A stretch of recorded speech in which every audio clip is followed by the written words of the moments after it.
खुदाई है। तूने कैसी ये दुनिया बनाई है।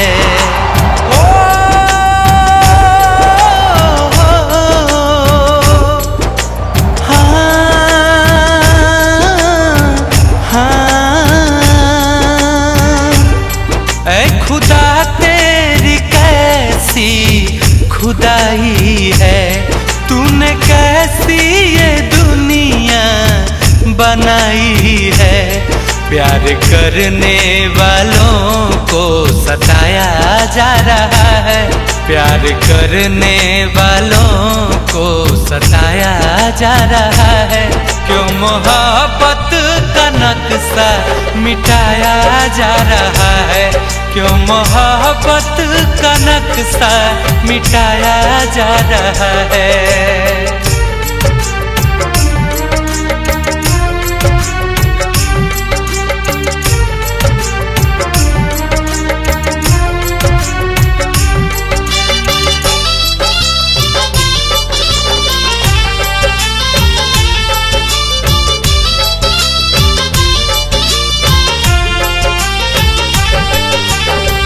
दीवाने के दिल पे लोग पत्थर चलाते हैं। प्यार का कदर कोई कर नहीं पाते हैं।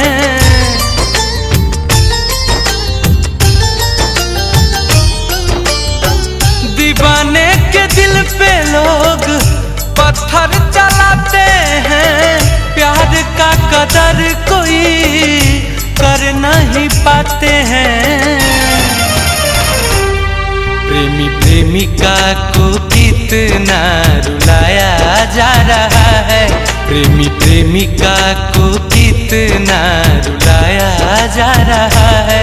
क्यों मोहब्बत का नक्शा मिटाया जा रहा है। क्यों मोहब्बत का नक्शा मिटाया जा रहा है।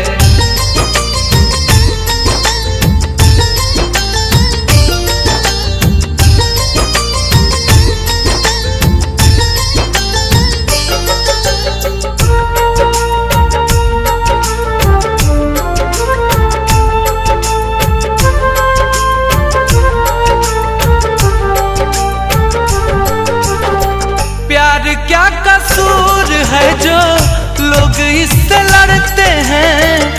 तू ही बता दे रब्बा गुंजन मारू कहते हैं।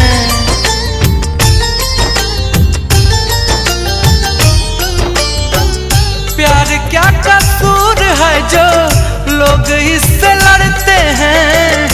तू ही बता दे रब्बा अप्पू हसमुख कहते हैं।